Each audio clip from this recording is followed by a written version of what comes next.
مٹا دینا چاہتا ہے اللہ رب العزت، جو انسانیت کے دشمن ہیں، جو انسانیت کو ختم کر دینا چاہتے ہیں، جو عورتوں کے ساتھ بدکاریاں کرنا چاہتے ہیں، عورتوں کو زندہ دفن کر دینا چاہتے ہیں، جو شراب پینا، جوا کھیلنا، مرڈر کرنا، چوری کرنا، یہی سب کچھ کرنا چاہتے ہیں، ایسے سماجک تتو یا ایسے لوگوں کو اللہ رب العزت ختم کر دینا چاہتا ہے۔ جنگ میں اللہ نے فتح دی، دشمن بھاگ گئے۔ اب یہ جنگ چل رہی تھی اور اس میں اللہ رب العزت نے ان کو فتح دی۔ کون سی جنگ ہے یہ؟ جنگ احد میں اللہ رب العزت نے فتح دی اور یہ لوگ وہاں سے بھاگنے لگے۔ اللہ کے نافرمان جو تھے، نبی کریم صلی اللہ علیہ وسلم کے جو باغی تھے، جو دشمن تھے، وہاں سے وہ بھاگنے لگے، اور جب یہ بھاگنے لگے اور لوگ مسلمان جو تھے وہ مال غنیمت کے قریب جانے لگے، اور اوپر سے جو پہاڑی کے اوپر جن کو کھڑا کیا گیا تھا، جو تیر اندازوں کو، ان لوگوں نے آپس میں بات کیا، ان لوگوں نے آپس میں اختلاف بھی کیا یا بات کیا۔ ان لوگوں نے کہا کہ ہم جنگ جیت چکے ہیں اور اب لوگ مال غنیمت لے رہے ہیں، چلو ہمیں مال غنیمت لینا چاہیے۔ لیکن کچھ صحابہ نے کہا کہ نہیں، ہم مال غنیمت کے لیے نہیں جائیں گے، کیونکہ اللہ کے نبی کا حکم ہے کہ تمہیں یہاں پر رہنا ہے، تو ہمیں یہیں رہنا ہوگا جب تک نبی کریم صلی اللہ علیہ وسلم نہیں کہیں گے یہاں سے ہم ہٹنے والے نہیں ہیں۔ لیکن جو لوگوں نے نہیں مانا بات کو، وہ مال غنیمت کی طرف چلے گئے۔ جو مال غنیمت کی طرف نہیں گئے تھے، ان کے لیے دو بات سمجھ میں آتی ہے کہ ان کو اللہ رب العزت نے غنی کر دیا تھا مال غنیمت سے، مطلب ان کو مال غنیمت سے کوئی لینا دینا نہیں تھا۔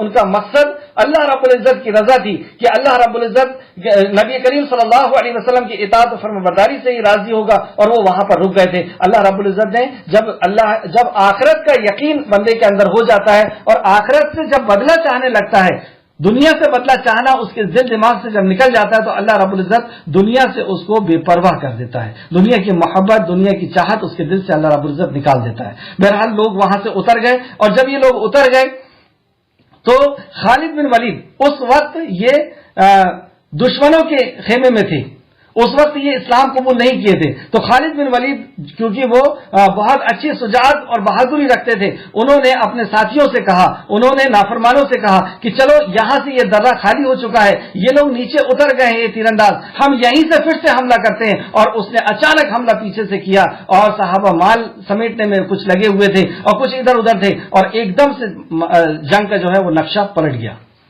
اور ایسا نقشہ پلٹا کہ بہت زیادہ مار کاٹ ہونے شروع ہو گئی، کئی صحابہ شہید کیے گئے، اور جب ایسی زبردست جنگ ہونے لگی تو وہاں سے لوگ کچھ بھاگنے بھی لگے، اور نبی کریم صلی اللہ علیہ وسلم نے انہیں آواز بھی دی، پیچھے سے آواز بھی دے رہے تھے۔ اور اس طریقے سے جب انہوں نے یہ خوف اور غم کا ماحول دیکھا کہ لوگ شہید ہو رہے ہیں اور لوگ بھاگ رہے ہیں، تو اللہ رب العزت، اور پھر اسی بیچ میں شیطان نے، تفسیر ابن کثیر جلد نمبر 1 صفحہ نمبر 702، تفسیر ابن کثیر بتاتے ہیں کہ شیطان نے وہاں پہ ایک آواز نکالی کہ محمد صلی اللہ علیہ وسلم کو شہید کر دیا گیا، محمد کو قتل کر دیا گیا۔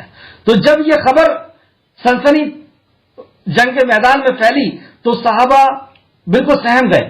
ایک صحابی کا واقعہ یہاں پر آتا ہے کہ وہاں پہ مدنی صحابی تھے، ان کو جب یہ بات کی خبر ملی کہ نبی کریم صلی اللہ علیہ وسلم کی شہادت ہو گئی ہے، تو وہ اطمینان اور سکون سے کہتے ہیں کہ نبی کریم نے ہم تک پیغام کو پہنچا دیا ہے، دین ہم تک پہنچا دیا ہے، ہمیں دین کے اوپر ثابت قدم رہنا ہے اور اللہ رب العزت کے کلمے کو بلند کرنے کے لیے لڑتے رہنا ہے۔ لیکن دوسرے لوگ تھے وہ گھبرانے لگے اور وہاں سے بھاگنے لگے، تو اللہ رب العزت نے نبی کریم صلی اللہ علیہ وسلم کے اوپر یہ آیت مبارکہ نازل فرمائی، اور نبی کریم نے صحابہ اکرام کو یہ آیت سنائی۔ اعوذ باللہ من الشیطان الرجیم، آیت نمبر 144، وما محمد الا رسول قد خلت من قبلہ الرسول، اور محمد صلی اللہ علیہ وسلم ایک رسول ہی ہیں، ان سے پہلے بہت سے رسول گزر چکے ہیں، اگر ان کا انتقال ہو جائے یا شہید ہو جائیں تو کیا تم اسلام سے اپنے ایڑیوں کے بل پھر جاؤ گے؟ مطلب ایسا جنگ کا دور چل رہا ہے اور تم یہاں سے تمہاری ہمت کیسے کم ہوئی؟ اللہ رب العزت نے ڈانٹ دیا کہ تمہاری ہمت کیسے کم ہوئی کہ تم یہاں سے، نبی کریم صلی اللہ علیہ وسلم اگر ان کا انتقال ہو جاتا ہے یا وہ شہید کر دیے جاتے ہیں تو کیا تم اسلام سے پھر جاؤ گے؟ اور ایک نہ ایک دن تو یہ ہونا ہے کہ وہ اپنے رفیق اعلیٰ سے جا کر کے ملیں گے۔ نبی کریم صلی اللہ علیہ وسلم نے تو اپنے رفیق اعلیٰ سے ملنا ہے، اور وہ گھڑی آ کر کے رہی. اور اللہ رب العزت نے قرآن کے اندر یہ فیصلہ بھی فرما دیا کہ ہر نفس کو کل نفس ذائقۃ الموت، کل کہا دیا اللہ نے کہ ہر نفس کو موت کا مزہ چکھنا ہے. تو نبی کریم صلی اللہ علیہ وسلم کے لیے بھی آسمان سے خبر آئی کہ رفیق اعلیٰ سے آپ کو ملنا ہے، اپنے خالق اور مالک سے ملنا ہے، اور نبی کریم صلی اللہ علیہ وسلم نے تشریف بھی لے گئے. تو یہاں پہ ڈانٹ دیا گیا کہ اگر ایسا ہوگا تو کیا تم اسلام سے پھر جاؤ گے؟ جس دن نبی مکرم صلی اللہ علیہ وسلم اپنے رب کے پاس چلے جائیں گے تو کیا تم اسلام سے ہٹ جاؤ گے؟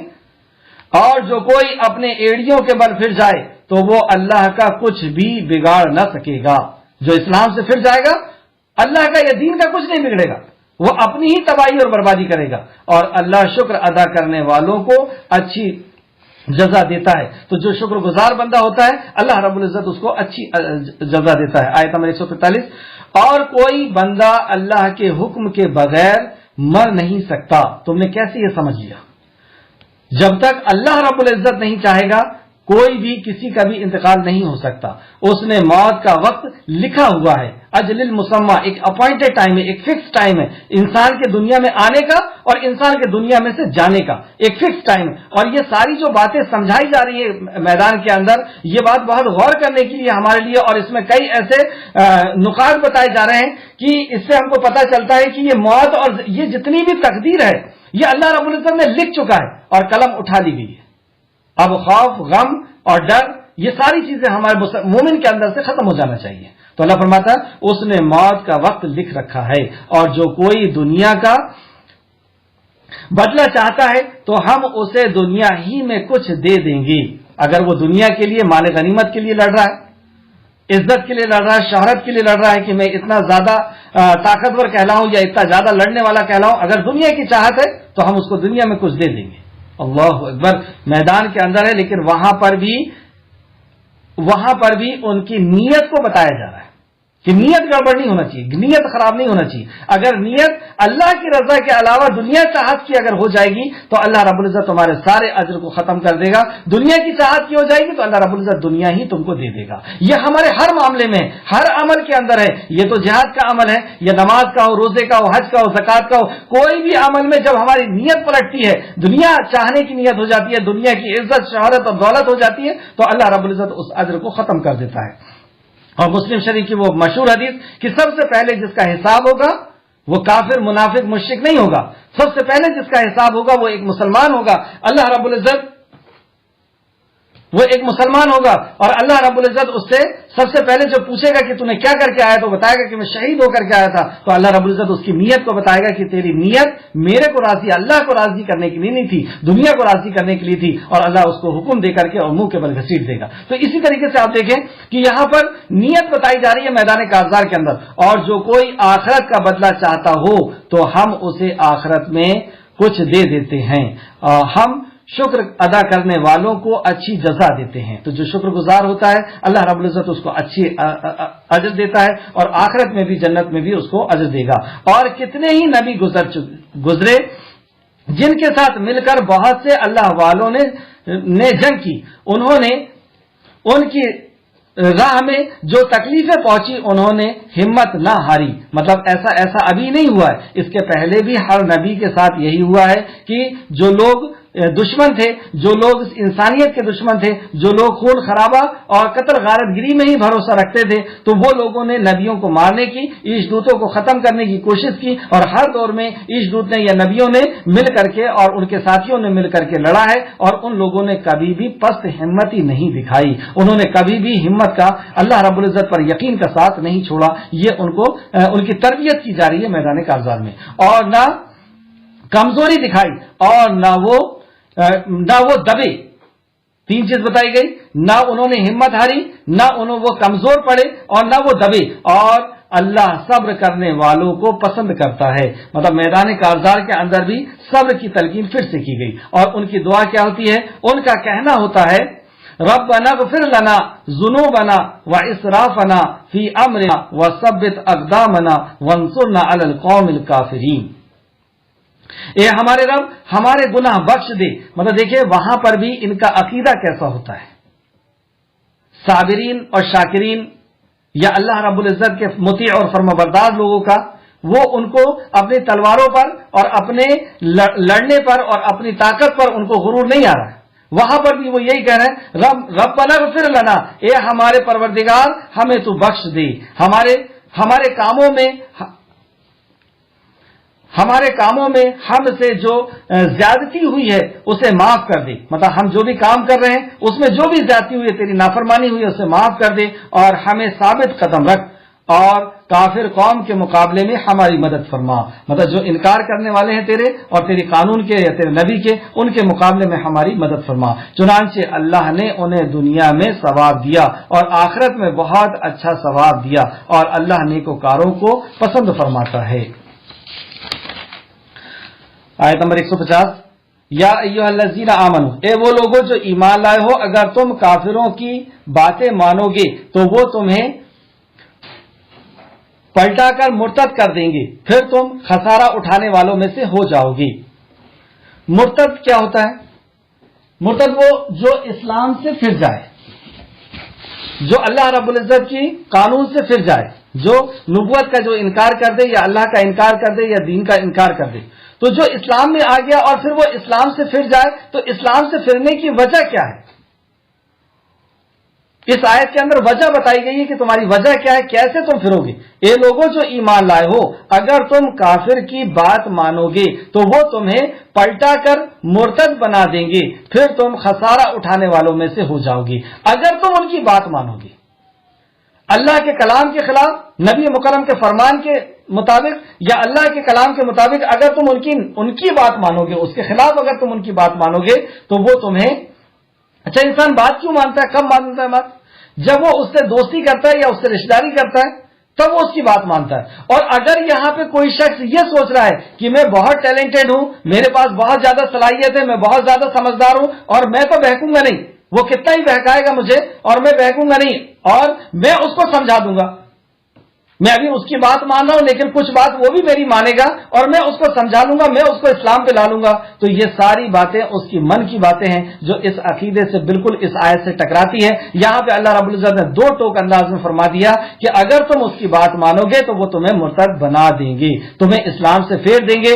مطلب اس آیت کو اگر یہ سوچ رہا ہے کوئی بندہ کہ میں اس کو سمجھا لوں گا اور میں ایسا نہیں ہوں گا اور میں بہت ٹیلنٹڈ ہوں، بہت سمجھدار ہوں، تو گویا کہ وہ اس آیت کا انکار کر رہا ہے۔ پھر شاید دیکھیں، اور اے لوگوں جو ایمان لائے ہو، اگر تم کافروں کی بات مانو گے، مطلب اللہ کے کلام کے خلاف، نبی کے فرمان کے خلاف تم ان کی بات اگر مانتے ہو تو وہ تمہیں پلٹا کر مرتد بنا دیں گے، بالکل فائنل بات، پھر تم خسارہ اٹھانے والوں میں سے ہو جاؤ گے، مطلب پھر تم دنیا اور آخرت میں تباہ اور برباد ہو جاؤ گی، بلکہ اللہ تمہارا مولا ہے اور وہ بہترین مدد کرنے والا ہے۔ کیوں لائی گئی یہ آیت؟ کیونکہ ہم جو اس کی بات مان رہے ہیں، جس بھی اللہ رب العزت کے نافرمان کی بات مان رہے ہیں، اللہ کے انکار کرنے والے کی بات مان رہے ہیں، تو کہیں نہ کہیں ہمارے ذہن کے اندر یا جو مان رہا ہے اس کے ذہن کے اندر یہ ہے کہ اس سے مجھے عزت مل جائے گی، اس سے مجھے فلاں فائدہ ہو جائے گا، اس سے مجھے فلاں سپورٹ مل جائے گا، تو وہ ساری چیز کو اللہ رب العزت نے یہاں پہ ایک لمحے میں بتا دیا، بلکہ اللہ تمہارا مولا ہے، وہ ہے تمہارا مددگار اور وہ بہترین مدد کرنے والا ہے، اس کے علاوہ کوئی تمہاری مدد نہیں کر سکتا۔ تم اگر اس چکر میں اس کے پاس جا رہے ہو کہ وہ تمہاری مدد کر دے گا، وہ تمہاری عزت بڑھا دے گا، وہ تمہیں دولت دے دے گا، وہ تمہیں دنیا کے اندر سکون اور اطمینان دے دے گا، تو یہ ساری چیزیں اللہ رب العزت کے پاس ہے، پھر تم اس کے پاس کیوں جاتے ہو؟ جن لوگوں نے کفر کیا ہم ان کے دلوں میں رعب ڈال دیں گے، اس لیے کہ انہوں نے اللہ کے ساتھ ایسی چیزوں کو شریک ٹھہرایا ہے جن کا اللہ نے کوئی دلیل نازل نہیں کی، اور ان کا ٹھکانہ دوزخ ہے اور وہ ظالموں کا بہت برا ٹھکانہ ہے۔ یہ ایک بہت اہم بات اللہ فرماتا ہے کہ میں تمہارا رعب ان کے دلوں میں ڈال دوں گا۔ کیوں ڈال دوں گا؟ ان کے دل میں رعب کیوں آئے گا؟ ہماری ڈیل ڈول ہمارے چہرے کی وجہ سے نہیں، انہوں نے شرک کیا، اس وجہ سے ان کے دل کے اندر اللہ رب العزت رعب، ایک دہشت ڈال دے گا۔ اب اس میں ہم کو بھی غور کرنا چاہیے کہ اگر ہم بھی شرک کرتے ہیں تو ہمارے دل دماغ کے اندر بھی اللہ رعب اور دہشت ڈال دے گا، کیونکہ توحید چلی جانے کی وجہ سے اللہ فرماتا ہے کہ میں رعب اور دہشت دلوں کے اندر ڈال دیتا ہوں۔ پھر سے اس آیت کو دیکھیں، جن لوگوں نے کفر کیا ہم ان کے دلوں میں رعب ڈال دیں گے، اس لیے کہ انہوں نے اللہ کے ساتھ ایسی چیز کو شریک ٹھہرایا ہے جس کی اللہ نے کوئی دلیل نہیں اتاری۔ اسٹارٹ کیا اللہ نے کہ جنہوں نے کفر کیا، اور کفر کس چیز کو بتا رہا ہے؟ شرک کو بتا رہا ہے اللہ، کہ انہوں نے کفر یہ کیا کہ انہوں نے اللہ رب العزت کے ساتھ شرک کیا، جس کی دلیل کوئی اللہ رب العزت نے نہیں اتاری. تو جو شرک کرتا ہے اللہ رب العزت اس کے دل کے اندر رعب ڈال دیتا ہے. اس تعلق سے ایک حدیث دیکھیں، امام بخاری نے اس حدیث کو لے کر کے آئے، حدیث نمبر 438، مسلم شریف حدیث نمبر 521. نبی کریم صلی اللہ علیہ وسلم فرماتے ہیں مجھے 5 ایسی چیزیں عطا کی گئی ہیں جو مجھ سے پہلے نبیوں میں سے کسی کو نہیں دی گئی. نبی کریم صلی اللہ علیہ وسلم سے پہلے یہ 5 چیزیں پہلے کسی نبی کو نہیں دی گئی، نہ ابراہیم علیہ السلام، نہ موسیٰ علیہ السلام، نہ عیسیٰ، کسی بھی نبی کو نہیں دی گئی. اور وہ 5 چیزیں اللہ رب العزت نے جو خاص نبی مکرم کو عطا فرمائی ہے، اس میں سے ایک یہ ہے کہ 1 ماہ کے مسافت کے رعب کے ساتھ میری مدد کی گئی ہے. مطلب آپ کا دشمن 1 مہینے دور بھی اگر وہ ہے تو اللہ رب العزت نے اس کے دل دماغ کے اندر نبی مکرم کے رعب ڈال دیا تھا کہ وہ وہاں پہ آنے سے، ان سے لڑنے سے، ان کے سامنا کرنے سے وہ ڈرتا تھا اور گھبراتا تھا. آپ دیکھیں گے کہ مکہ کے اندر جب بھی نبی مکرم صلی اللہ علیہ وسلم کے اوپر ان لوگوں نے حملہ کیا تو پیچھے سے کیا، سامنے آ کر کے ان کو حملہ کرنے کی ہمت اور طاقت نہیں ہوا کرتی تھی. دوسرا 1 ماہ کے مسافت سے رعب ڈال دیا گیا. دوسرا میرے لیے ساری زمین مسجد اور پاک بنا دی گئی ہے. مطلب دوسرے انبیاء کے لیے مسجد میں جا کر کے ہی نماز پڑھنا تھا، لیکن ہمارے لیے سہولت ہے کہ ہم جس جگہ میں رہیں گے، جس جگہ میں ہیں وہاں پر بھی ہم نماز پڑھ سکتے ہیں اور وہی ہمارے لیے مسجد ہو جائے گی. تیسرا میرے لیے مال غنیمت کو حلال قرار دیا گیا ہے. مطلب پچھلے جو نبی تھے ان کے لیے مال غنیمت حلال نہیں تھا. وہ لوگ مال غنیمت مال کو اکٹھا کرتے تھے، جب جنگ جیت جاتے تھے تو مال کو اکٹھا کرتے تھے اور آگ اس کو ختم کر دیتی تھی. مطلب مال غنیمت یہ لوگ نہیں لے سکتے تھے، لیکن امت محمدیہ کے لیے مال غنیمت حلال کیا گیا. 5واں مجھ سے پہلے ہر نبی کو بطور خاص ان کے قوم کے طرف مبعوث کیا جاتا تھا اور مجھے تمام عالم کے لیے نبی اور رسول بنا کر کے بھیجا گیا ہے. مطلب پچھلے جو نبی تھے وہ کسی قبیلے کے لیے، کسی دیش کے لیے، کسی علاقے کے لیے آتے تھے، لیکن نبی کریم صلی اللہ علیہ وسلم پوری دنیا کے لیے ایک ساتھ نبی اور رسول بنا کر کے بھیجے گئے. 5واں یہ چوتھا تھا. 5واں مجھے شفاعت عطا کی جائے گی. مجھے شفاعت عطا کی جائے گی، مطلب نبی کریم صلی اللہ علیہ وسلم شفاعت کریں گے. آیت نمبر 152 دیکھتے ہیں. یقیناً اللہ نے تم سے اپنا عہد سچا کر دکھایا جب تم عہد میں اس کے حکم کے سے کافروں کو قتل کر رہے تھے، یہاں تک کہ جب تم نے کم ہمتی اختیار کی. اب دیکھیے وہاں پہ میدان کارزار میں یہ لڑ رہے تھے اور یہ جیت رہے تھے، اور لیکن وہاں پر ان لوگوں سے 3 غلطیاں ہوئی. اس غلطیوں کو اللہ رب العزت نے یہاں پہ گنایا. جب تم نے کم ہمتی دکھائی، کم ہمتی دکھانے یعنی پست پڑ رہے ہیں ان کی تعداد کو دیکھ کر کے یا جو بھی جس بھی معاملے میں تھا، تو کم ہمتی اختیار کی اور اپنے ذمہ داروں کے بارے میں جھگڑنے لگے کہ یہاں سے اترنا ہوگا اور مال غنیمت لینا ہوگا. جھگڑنے لگے، اور جو انہیں اللہ نے تمہیں وہ چیز مال غنیمت دکھائی جس سے تم محبت رکھتے تھے تو تم نے نافرمانی کی. مال غنیمت دے کر کے نبی کریم صلی اللہ علیہ وسلم کی نافرمانی ہوگی. جیسی ایک نافرمانی، آپ یہاں پہ غور کریں، نبی کریم صلی اللہ علیہ وسلم کی نافرمانی پورے جنگ کے نقشے کو بدل کر کے رکھ دیا، اور اتنا بدل گیا کہ کئی صحابہ وہاں پر شہید ہوئے. خود نبی کریم صلی اللہ علیہ وسلم کے چچا بھی حضرت حمزہ بھی اسی جنگ کے اندر شہید ہوئے. تو ایک اللہ رب العزت کی نافرمانی نے پورا نبی کریم صلی اللہ علیہ وسلم کی اطاعت سے جب انکار کیا تو یہ حال ہمارا ہوگا. تم میں سے کچھ لوگ دنیا کو چاہتے تھے اور کچھ آخرت کے خواہش رکھتے تھے. کچھ لوگ دنیا کو چاہتے تھے اس لیے مال غنیمت کی طرف آ گئے، اور کچھ لوگ آخرت کو چاہتے تھے، وہ نبی مکرم کی اطاعت میں وہیں پہ کھڑے رہے. پھر اللہ نے تمہیں کافروں کے مقابلے میں پسپا کر دیا، بس آمنے سامنے لے آیا تاکہ تمہاری آزمائش کرے. اب تمہاری آزمائش شروع ہو گئی، تم نے اللہ کی نافرمانی کی، اللہ نے آزمائش شروع کی. بلا شبہ پھر بھی اس نے تمہیں معاف کر دیا. مطلب آزمائش میں پھر یہ کامیاب ہوئے. الحمدللہ یہ نبی مکرم صلی اللہ علیہ وسلم کے وہ صحابہ تھے جو ان کو نبی مکرم نے تربیت کی تھی. یہ لوگ پھر سے اپنے آپ کو انہوں نے مضبوط کیا، اپنی غلطی کا احساس کیا، اور پھر سے یہ میدان کارزار میں پھر سے اکٹھا ہوئے. تو اللہ رب العزت فرماتا ہے کہ میں نے تمہارے گناہوں کو بخش دیا. اللہ مومنوں پر فضل کرنے والا ہے. اب یہاں سے جب یہ بات ہو گئی کہ اللہ نے قرآن کے اندر یہ آیت نازل فرما دی کہ میں نے تمہیں بخش دیا، تو اب ہمیں اس معاملے میں زیادہ سوچنے کی اور زیادہ دیکھنے کی ضرورت نہیں. پھر اللہ فرماتا ہے جب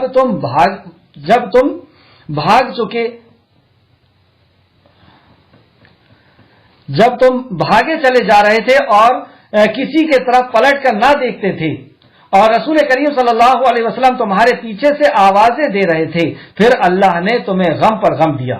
پھر یہ پچھلا واقعہ پھر سے دہرایا جا رہا ہے کہ جب مطلب خالد بن ولید ترنت آئے تھے اور یہ لوگ بھاگنے لگے تھے تو اللہ رب نے فرمایا کہ جب تم بھاگے جا رہے تھے تو اللہ نے غم پہ غم دیا. دو غم دیا تم کو. کون سے تھے غم پہ غم؟ کہ ایک تو یہ کہ لوگ ان کے جو ساتھی تھے وہ شہید ہو رہے تھے، اور دوسری پھر یہ افواہ اڑ گئی تھی کہ نبی کریم صلی اللہ علیہ وسلم کو شہید کر دیا گیا ہے. تو یہ غم پہ غم دیا تاکہ تمہیں یہ سبق ملے کہ جو کچھ تمہارے ہاتھ سے جائے گا یا جو مصیبت تم پر نازل ہوگی اس پر تمہیں غمگین نہیں ہونا چاہیے، اور تم جو عمل کرتے ہو اللہ اسے بخوبی دیکھتا ہے، یا اللہ رب العزت اس کا خبر رکھتا ہے. تو جو کچھ بھی وہاں پر ہو رہا ہے اس میں غم کی بات نہیں ہے. جو کچھ ہو رہا ہے اللہ رب العزت کی طرف سے ہو رہا ہے. اگر ہم جیت رہے ہیں تو بھی ہماری جیت ہے، اور اگر ہم شہید ہو رہے ہیں تو ہماری اس سے بڑی جیت ہے.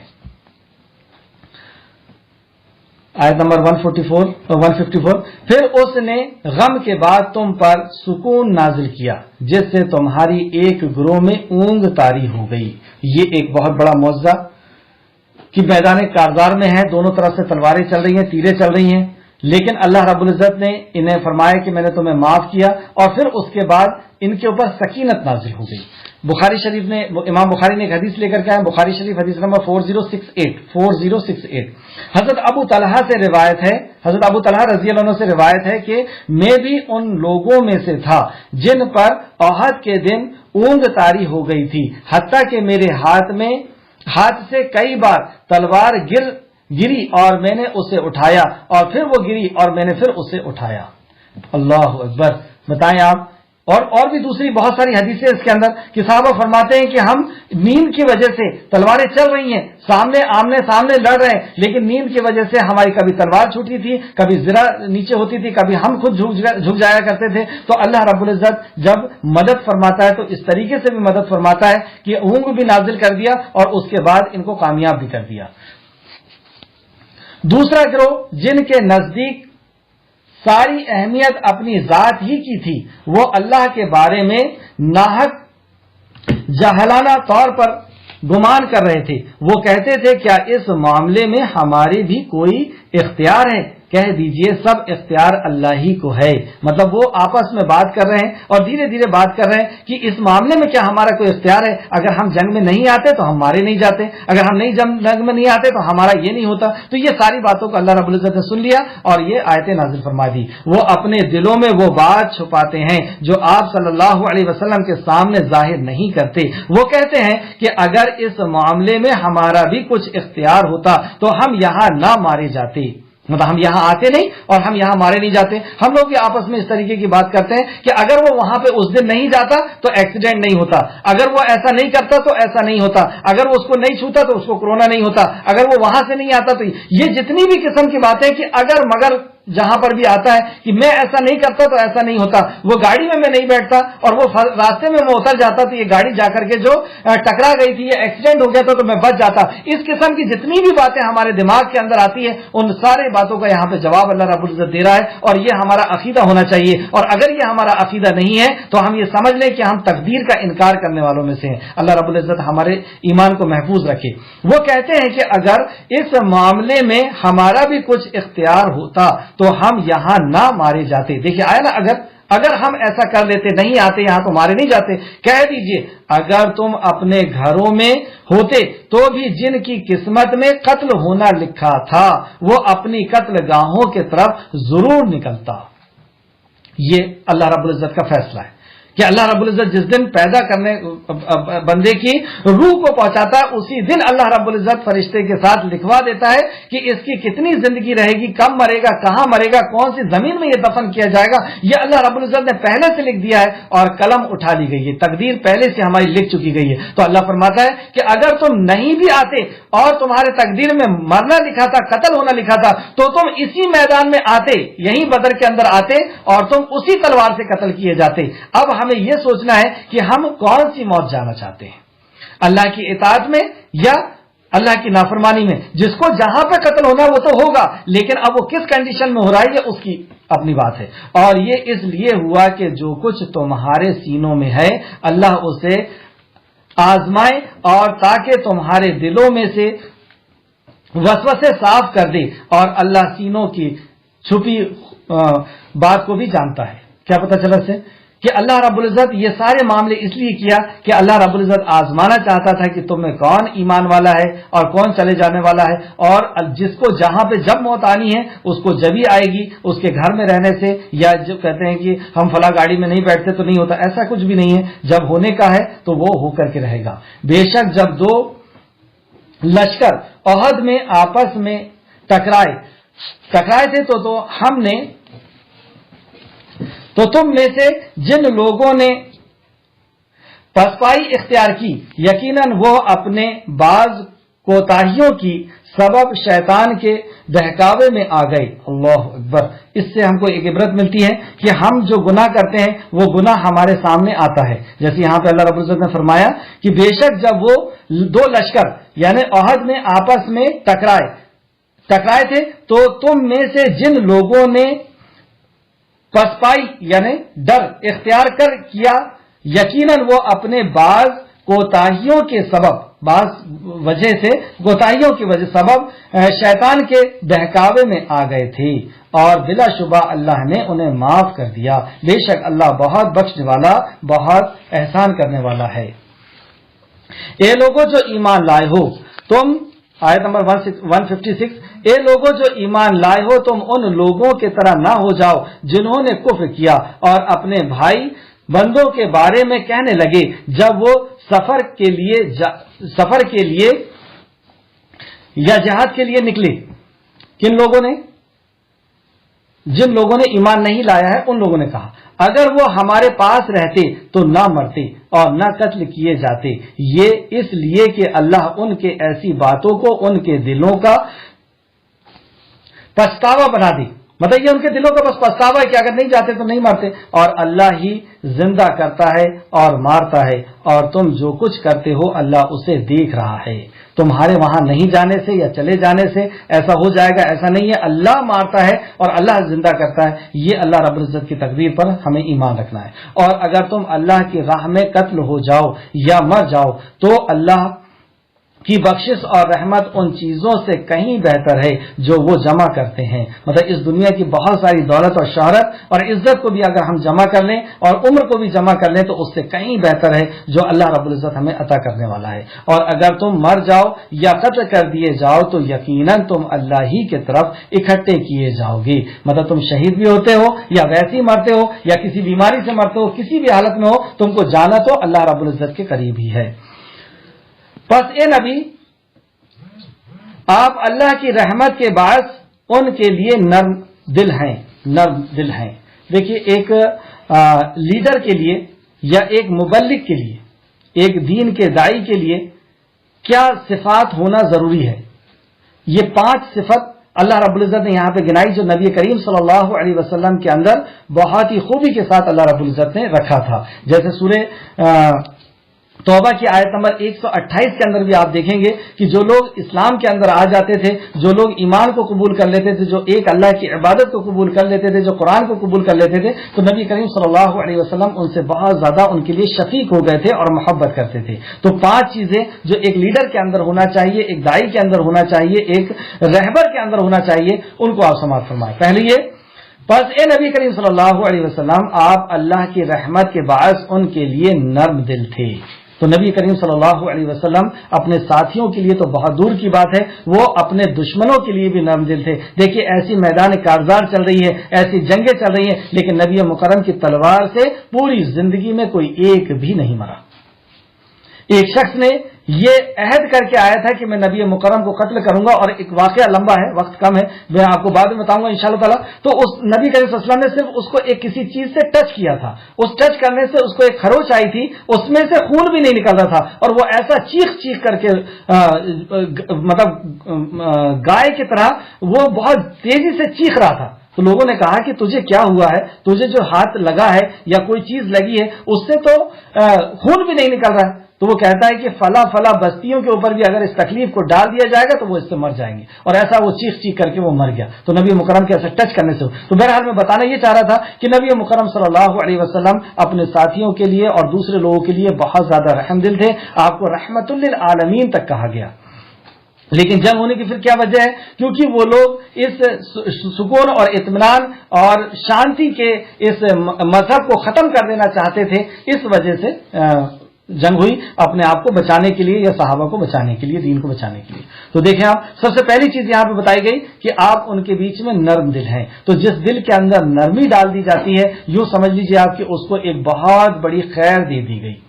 جس دل کے اندر نرمی ڈال دی گئی اس کو بہت بڑی خیر دے دی گئی کہ وہ کسی سے بھی جب بات کرے تو نرمی سے بات کرے. کوئی اگر غصہ بھی ہو رہا ہے، کوئی اگر الٹی بات بھی کر رہا ہے، غلط بات بھی کر رہا ہے، تو وہ نرمی سے اس کو جواب دے. اور یہی بات حضرت موسیٰ علیہ السلام کو بھی اللہ رب العزت نے کہا تھا، جبکہ اللہ رب العزت فرعون کی طرف بھیج رہا تھا. فرعون جو اللہ کا دشمن ہے، جو موسیٰ کا دشمن ہے، جو اسلام نہیں لانا ہے، جس کو جہنم کے اندر جانا ہے، اس کے بعد بھی اللہ رب العزت نے موسیٰ علیہ السلام سے کہا کہ اے موسیٰ، فرعون کے پاس جا رہے ہو، نرمی سے بات کرنا.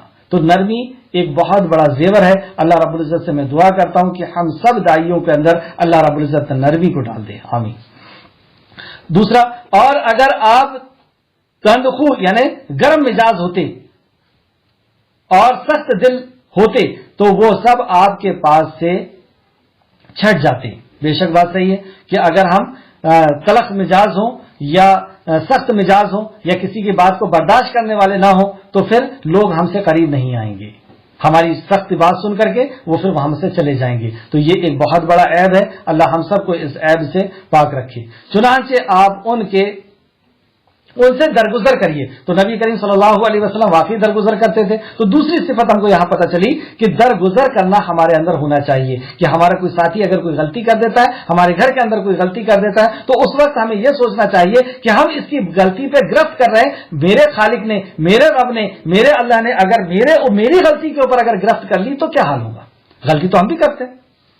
تو جب کوئی غلطی کرتا ہے تو اس احساس کے ساتھ کہ میں بھی میرے رب کے ساتھ غلطی کر رہا ہوں، کوئی اگر اس نے میری پکڑ کر لیے تو دوسری صفت یہاں سے پتہ چلی کہ درگزر کرنے والے اور ان کے لیے بخشش مانگنے والے، اور ان کے لیے بخشش مانگتے ہیں. بخشش اگر آپ کے ساتھیوں کے لیے اور اپنے مدعو کے لیے مانگیں گے تو اس سے ایک بہت بڑا فائدہ یہ ہوگا کہ آپ کے دل میں اس کے لیے محبت آ جائے گی. جب آپ کسی کے لیے دعا کریں گے رات میں اٹھ کر کے کہ میرا فلاں ساتھی جو میرے ساتھ پڑھتا ہے، جو میرے ساتھ کلاس میں آتا ہے، جو میرے ساتھ قرآن سیکھ رہا ہے، جو میرے ساتھ نمازوں میں رہتا ہے، فلاں رہتا، جب اس کے لیے آپ دعا کریں گے تو آپ کے جانے انجانے میں بھی آپ اس کے دل آزاری نہیں کریں گے. مطلب کبھی ایسا ہوگا ہی نہیں، انجانے میں بھی ایسا نہیں ہوگا کہ آپ کی زبان سے کوئی ایسی بات نکلے کہ جو اس کے دل کو ٹھیس پہنچا دے، کیونکہ دل کے اندر اللہ رب العزت محبت ڈال دیتا ہے. تو یہاں سے یہ پتہ چلا کہ بخشش کی دعا مانگنا ہے ہم اپنے ساتھیوں کے لیے بھی اور دوسرے لوگوں کے لیے بھی، اور ان سے ہم معاملات میں مشورہ کریں، ان سے اہم معاملے میں یا معاملے کے اندر مشورہ کریں. بتائیے نبی کریم صلی اللہ علیہ وسلم صحابہ اکرام سے منافقوں کو بھی ساتھ میں بٹھا کر کے اور مشورہ کرتے تھے. جیسے ابھی ہم نے دیکھا کہ عبداللہ ابن ابی بھی اس مشورے میں تھا اور اس نے مشورہ دیا، جو منافقوں کا سردار ہے اس نے مشورہ دیا کہ ہم یہیں سے مدینہ سے لڑیں گے. تو مشورہ اگر ہم کسی سے کر لیتے ہیں تو پھر وہ ہمارے خلاف نہیں جاتا. یہ بھی اس مشورے کی حکمت ہے. تو بہرحال چوتھی چیز ایک لیڈر کے لیے جو بتائی جا رہی ہے کہ وہ مشورہ کرے. پھر جب آپ پختہ ارادہ کر لیں تو اللہ پر بھروسہ رکھیں. پانچویں چیز کہ اللہ رب العزت کے اوپر کامل یقین کہ اللہ رب العزت جو چاہے گا بس وہی ہوگا. ہمیں تدبیر کرنا ہے، جو اصول اور قانون ہم کو دنیا میں جینے کے اللہ نے بتائے اس قانون کے حساب سے، اس اصول کے حساب سے، اس تربیت کے حساب سے ہمیں جینا ہے. لیکن اصل فیصلہ تو اللہ کے پاس میں ہے. بے شک اللہ بھروسہ کرنے والوں کو پسند کرتا ہے. سبحان اللہ. ان اللہ یحب المتوکلین. تو جو توکل رکھتے ہیں اللہ کا، جو اللہ کے اوپر یقین رکھتے ہیں، اللہ رب العزت نے یہاں فرمایا ان اللہ یحب، اللہ ان سے محبت کرتا ہے جو اللہ رب العزت کے اوپر توکل کرتے ہیں، جو اللہ رب العزت کے اوپر بھروسہ کرتے ہیں. اور صرف اللہ ہی ایسی ذات ہے جس کے اوپر بھروسہ کیا جائے. آیت نمبر 160. اگر اللہ تمہاری مدد کرے تو کوئی تم پر غالب نہیں آ سکتا.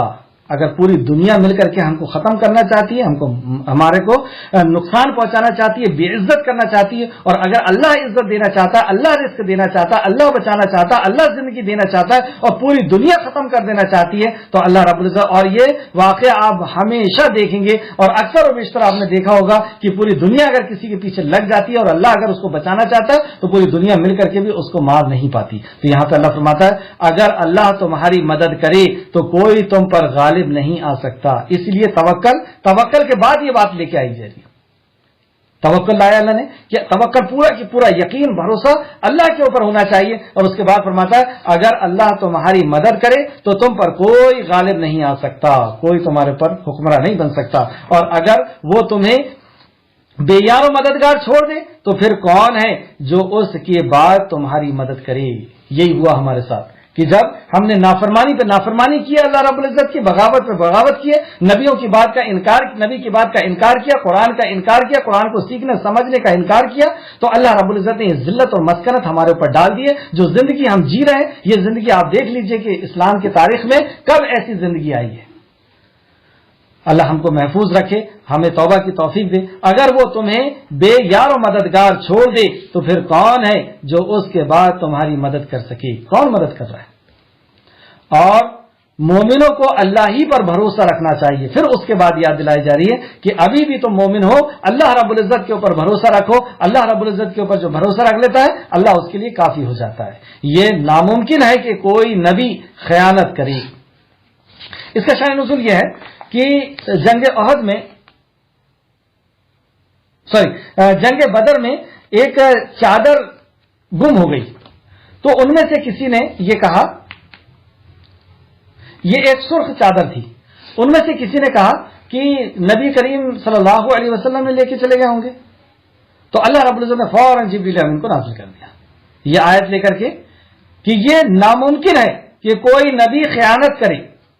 مال غنیمت ہے، امانت ہے، کوئی کبھی ایسا نہیں ہو سکتا کہ نبی خیانت کرے. تو اس بات کی صفائی اللہ رب العزت نے آسمان سے نازل فرما دی کہ نبی کے پاس وہ چادر یا نبی لے کر کے جائے. ایسا کبھی کوئی نبی کے ساتھ ایسا نہیں ہوتا. تو ظاہر سی بات ہے کہ تم میں سے کسی نے لے کے گیا ہے، تو تم میں سے اگر کسی نے لے کے گیا ہے تو وہ پھر سن لے، پھر کیا ہے، جو کوئی خیانت کرے گا. پھر سے ایک بات سمجھ لیں آپ، اللہ رب العزت نے نبی کریم صلی اللہ علیہ وسلم کی شان میں فرمایا یہ ناممکن ہے کہ کوئی نبی خیانت کرے. کیونکہ مدینہ کے اندر آپ دیکھیں گے کہ یہ آستین کے ساتھ لوگ تھے.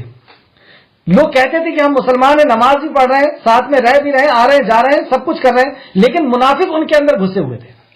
اور یہ منافق وقت میں نبی کریم صلی اللہ علیہ وسلم کو اسی طریقے سے ایذا دیتے تھے. کبھی عائشہ صدیقہ رضی اللہ عنہ کے اوپر الزام لگا دیا، کبھی کسی صحابی کے اوپر الزام، کبھی کچھ. تو یہ اس طریقے کی ان کی حرکت ہوا کرتی تھی. لیکن اللہ رب العزت بھی اپنے صحابہ کے تعلق سے، صحابیوں کے تعلق سے، یا عائشہ کے تعلق سے، یا نبی مکرم کے تعلق سے برات کا اعلان نازل کرتا رہتا تھا. تو یہ ناممکن ہے کہ کوئی نبی خیانت کرے.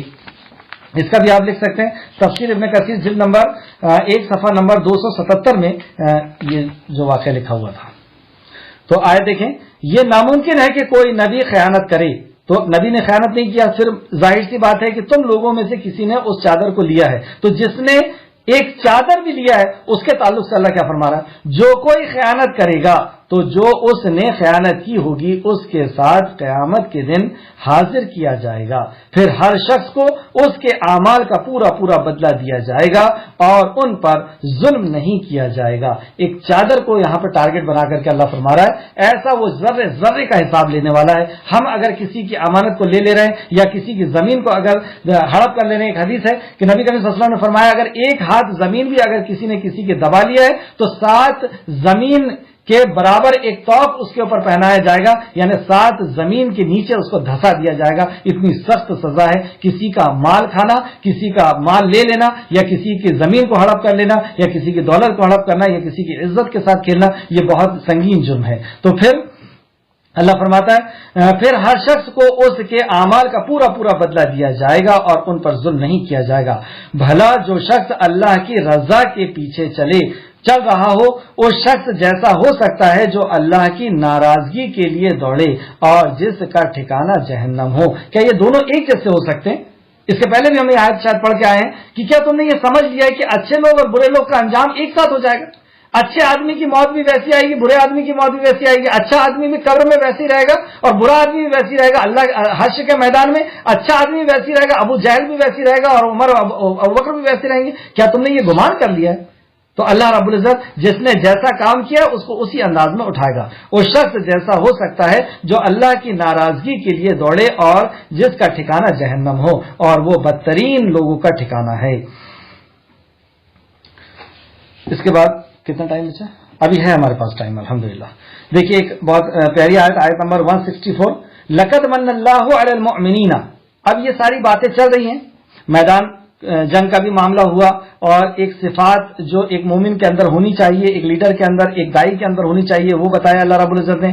پھر مال غنیمت کے تعلق سے بتایا اور کسی کا حق مارنے کے تعلق سے بتایا. تو یہ جو بھی اصلاح ان کے بیچ میں چل رہی ہے، جو بھی باتیں چل رہی ہیں، اس کا ایک اصول اس آیت کے اندر بیان کیا جا رہا ہے. لقد من اللہ علی المؤمنین، بے شک اللہ نے مومنوں پر احسان کیا. مومنوں پر احسان کے تعلق سے قرآن کی یہ واحد آیت ہے جو مسلمان کے جو نبی مکرم صلی اللہ علیہ وسلم کے امتی یعنی ہمارے تعلق سے احسان کا لفظ اللہ نے یہاں پر بیان کیا. بنی اسرائیل کے لیے احسان کا لفظ اور بھی استعمال ہوا ہے، لیکن مسلمان ہمارے لیے جو امت محمدیہ کے لیے جو احسان کا لفظ استعمال ہوا ہے وہ قرآن میں یہاں پہ استعمال ہوا. تو کیا ہمارے اوپر اللہ نے احسان کیا؟ اللہ نے بے شمار نعمتیں دی، دیتے گیا، لیکن کبھی یہ نہیں کہا کہ میں تم پر احسان کر رہا ہوں. لیکن یہاں پہ جو نعمت کا اللہ رب العزت ذکر کرنے والا ہے اس کے لیے اللہ نے کہا کہ میں تم پر احسان کر رہا ہوں. پتہ یہ چلا کہ اگر اللہ نے احسان کا لفظ لیا ہے مطلب اس احسان کا حق ادا کرنا ہے، اس احسان کا کوئی حق ہے. تو کیا ہے اس آیت کا حق؟ اس کو بھی ہم دیکھتے ہیں. لقد من اللہ علی المؤمنین، اللہ نے بے شک مومنوں پر احسان کیا. اس بعث فیہم رسول، کہ انہی میں سے ایک رسول بھیجا. یہ نبی کریم صلی اللہ علیہ وسلم کا ملنا، امام الانبیاء رحمت للعالمین کا رشد ہدایت کے لیے ہمارے پاس آنا یا ہمارے لیے اللہ کی طرف سے مبعوث کرنا، یہ اللہ رب العزت کا احسان ہے ہم پر کہ ایسے نبی ہمیں دیے گئے. اور پھر اذ بعث فیہم رسولا من انفسہم یتلو علیہم آیاتہ، جو میری آیتیں تم پر سناتے ہیں. دوسرا کام، پہلا احسان یہ کہ میں نے تمہیں رسول دیا، اور دوسرا احسان یہ کہ میں نے تمہیں کتاب دیا اور وہ کتاب تمہیں سناتے ہیں. یتلو علینا آیاتہ، وہ میری آیتیں تم کو سناتے ہیں. تو یہاں تلاوت کا کیا معنی ہوا؟ تلاوت کا معنی یہ ہوا کہ نبی کریم صلی اللہ علیہ وسلم سمجھتے سمجھاتے ہوئے پڑھ رہے ہیں، بآواز پڑھ رہے ہیں. اگر ہم تلاوت کا یہ مطلب سمجھیں کہ اکیلے بیٹھ کر کے ہم پڑھ رہے ہیں، تو یہ یہاں پہ جو تلاوت بتائی جا رہی ہے کہ تمہارے اوپر تلاوت کرتے ہیں. تو نبی کریم صلی اللہ علیہ وسلم کیسی تلاوت کیا کرتے تھے کہ اس آیت کو سمجھایا کرتے تھے، اس آیت کو سکھایا کرتے تھے. یتلو علیہم آیاتی ویزکیہم، اور تمہارا تزکیہ کرتے ہیں، تزکیہ نفس کرتے ہیں. جو تمہارے اندر برائی آئی ہے اس برائی کو نکالتے ہیں اور اچھائی کو تمہارے اندر ڈالتے ہیں. ویعلمہم الکتاب والحکمہ، اور کتاب اور حکمت کی بات بتاتے ہیں. کتاب سے مراد قرآن اور حکمت سے مراد حدیث. اس کتاب کو سمجھانے کے لیے جو بات کہی جاتی ہے اس کو حدیث کہتے ہیں. مطلب نبی مکرم صلی اللہ علیہ وسلم کے قول، فعل اور عمل اور آپ سے جو بھی چیز ٹچ ہوتی ہے، جو سیرت وغیرہ ٹچ ہوتی ہے، وہ سب احادیث کہلاتی ہے. تو یہ ہے حکمت کہ اس قرآن کو کس طریقے سے سمجھا جائے گا. وَإِنْ كَانُوا مِنْ قَبْلُ لَفِي ضَلَالٍ مُبِينٍ، اس کے پہلے تم کھلی ہوئی گمراہی کے اندر مبتلا تھے.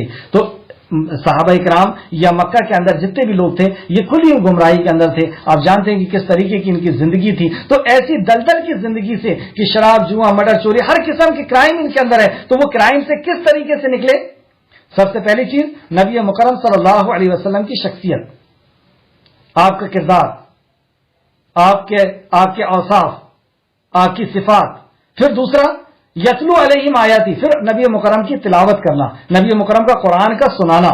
تو اگر ہم یہ چاہتے ہیں کہ کسی کی اصلاح ہو جائے ہمارے ذریعے سے تو ہمیں کیا کرنا ہوگا؟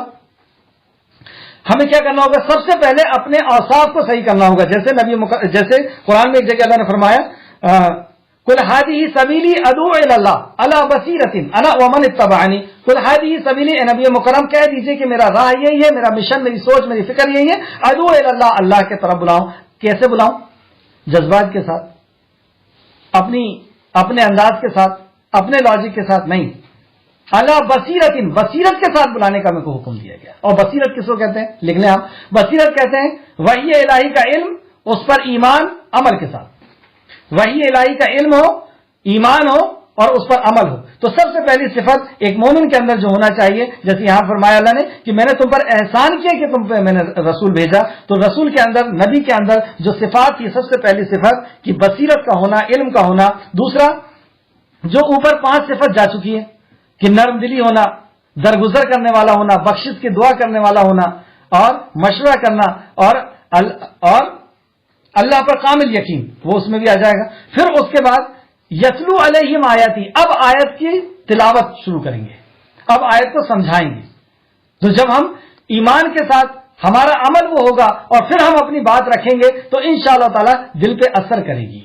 جب ہم دعا کر کے اس بات کو رکھیں گے تو اللہ رب العزت اس بات کے اندر وزن دے گا. تو یتلو علیہم آیاتی، پھر اس کے بعد کیا کریں گے؟ تزکیہ کریں گے. تو ہمارے لیے ضروری ہے کہ جو ہمارے اسٹوڈنٹ ہیں ہم ان کا تزکیہ کریں، ہم ان کو جانیں کہ وہ کیا چیز سیکھ پا رہے ہیں، کیا چیز نہیں سیکھ پا رہے ہیں، کہاں پہ ان کی گڑبڑی ہو رہی ہے، کہاں پہ ان کے اعمال کے اندر گڑبڑی ہے، کہاں پہ ان کے عقائد کے اندر گڑبڑی ہے، کہاں پہ ان کے مسائل کے اندر گڑبڑی ہے، اس کو ہم تزکیہ کریں. تو ایک استاد کی یہ ذمہ داری ہے کہ وہ تزکیہ نفس بھی کرتا ہے، ان کے برائیوں کو ڈھونڈتا ہے، اس کو نکالتا ہے، اس کی وضاحت کرتا ہے کہ آپ کے اندر یہ فلاں جگہ برائی ہے.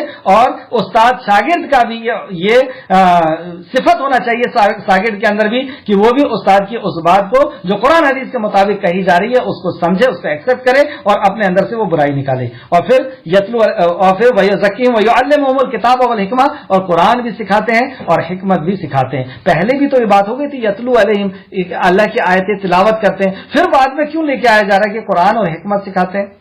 اب اس کا ڈیپ نالج، اس کا ایک ایک آیت کو سمجھنا اور اس پہ غور و فکر کرنا، اس کے مسائل کا جاننا، یہ ساری چیزیں اس کے اندر آئیں گی. وقت ہو گیا 8 منٹ، تھوڑا سا اور لے لیتے ہیں 2 آیت، پھر یہ ایک موضوع پورا ہو جائے گا. بھلا تمہارا کیا حال ہے کہ جب عہد میں تم پر مصیبت آ پڑی تو تم کہنے لگے کہ یہ کہاں سے آئی، حالانکہ بدر میں تم نے اس سے دگنی مصیبت کافروں کو دی تھی.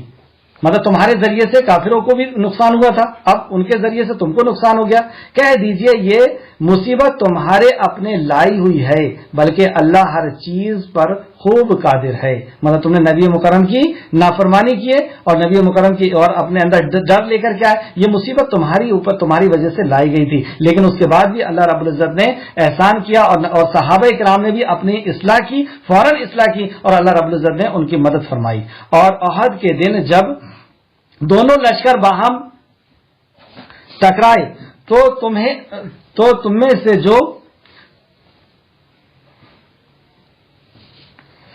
تم میں پہنچا وہ اللہ کے حکم سے تھا، اور اس لیے تھا کہ اللہ جان لے کہ مومن کون ہے. پھر سے یہ بات دیکھیں تیسری بار آ رہی ہے کہ اللہ رب العزت نے یہ مارکا اس لیے کیا کہ اللہ جاننا چاہتا تھا، دنیا کو دکھانا چاہتا تھا کہ کون مطیع اور فرمانبردار ہے اور کون تم میں سے منافق ہے جو نکل کر کے بھاگ گیا، جو دنیا چاہنے والے تھے، جو کیسے لوگ تھے. اللہ رب العزت سب کے آئینے کو سامنے لے کر کے آ جاتا ہے. اور یہ ہماری بھی زندگیوں میں ہوتا ہے.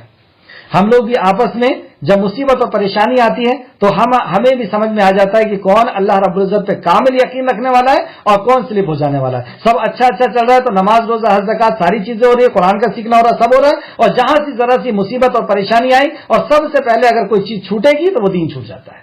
سب سے پہلے اگر کوئی چھوٹے گا تو وہ نماز چھوٹ جائے گی. سب سے پہلے کوئی چھوٹے گا، اگر کوئی مصیبت آ گئی تو سب سے پہلے کلاس بند کر دو، سب سے پہلے قرآن بند ہو جائے گا.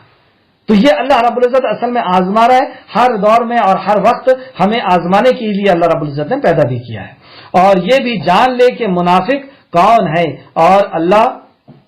اور ان منافقوں سے کہا گیا تھا آؤ اللہ کے راستے میں لڑو.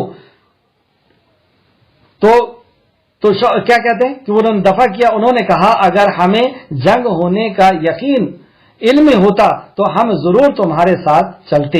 مطلب یہ جب منافق وہاں سے بھاگ کر کے آ گئے 300 تو یہ کیا کہتے ہیں کہ ہمیں تو یہ یقین ہی نہیں تھا کہ وہاں پہ جنگ ہونے والی، تو وہاں گئے کائے کے لیے تھے؟ پھر بھائی اس علاقے میں، اس جگہ میں جنگ بدر جہاں پہ، جنگ احد جہاں پہ ہو رہی، تو احد پہاڑ جب بھی آپ مدینہ جائیں تو ضرور جائیے، کیونکہ احد کے تعلق سے نبی مکرم نے فرمایا کہ میں احد سے محبت کرتا ہوں، احد ہم سے محبت کرتا ہے. تو احد پہاڑ بہت بڑا پہاڑ ہے اور جہاں پر جنگ ہوئی تھی اور جہاں پہ آج بھی وہ جگہ کے نشانات بھی وہاں پہ لگائے گئے کہ کہاں کہاں کون سے صحابی کو شہید کیا گیا تھا، اس علاقے کو اس نے باؤنڈری کر کے رکھے.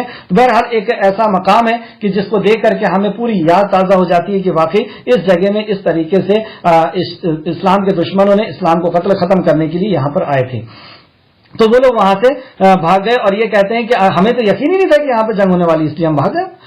وہ اس روز ایمان کی نسبت کفر کے زیادہ قریب تھے، مطلب انہوں نے ایمان کو قریب نہیں کیا، اللہ رب العزت کے حکم یا نبی مکرم کی اطاعت و فرمانبرداری کو قبول نہیں کیا، انہوں نے کفر کو قبول کیا. وہ اپنے منہ سے وہ بات کہہ رہے تھے جو ان کے دلوں میں نہیں تھی، اور اللہ وہ بات جانتا ہے جو وہ چھپاتے ہیں. مطلب منافق کیا ہوتا ہے؟ وہ کہتے کچھ ہے اور دل میں کچھ اور ہوتا ہے. لیکن اللہ نے یہاں فرمایا کہ اللہ رب العزت جانتا ہے کہ جو دل میں ہے اور جو تمہاری زبان کے اندر ہے. تو اللہ رب العزت سے دعا ہے کہ جو کچھ بھی ہم نے پڑھے ہیں اللہ رب العزت اس میں مزید غور و فکر کرنے اور اس پہ عمل کرنے کی توفیق اور رفیق عطا فرمائے. آمین یا رب العالمین. السلام علیکم ورحمۃ اللہ.